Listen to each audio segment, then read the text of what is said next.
Fi stqarrija maħruġa mill-Eurostat ingħatat stampa dwar l-andament tal-beħ mill-ħwienet fil-pajjiżi membri tal-Unjoni Ewropea. Jirriżulta li f'Marzu li għadda l-beħ mill-ħwienet f'Malta irreġistra t-tielet l-akbar tnaqqis fost is-27 pajjiż membru tal-Unjoni Ewropea. F'Marzu l-beħ mill-ħwienet f'Malta naqas b'2.7%. Tnaqqis li jistona mal-fatt li bħala medja fl-Unjoni Ewropea il-beħ mill-ħwienet żdied b'1% fuq ix-xahar ta' qabel.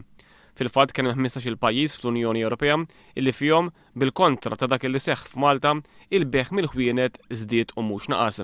Iż-żewġ pajjiżi fejn kien reġistrat tnaqqis fil-beħ iktar minn Malta kienu Spanja u l-Portugal li bħalissa qegħdin ħabtu wiċċhom ma' kriżi finanzjarja kbira. L-ikbar żieda fil-beħ f'Marzu fost il-pajjiżi tal-Unjoni Ewropea seħħet fil-Latvja fejn il-beħ żdied b'10%.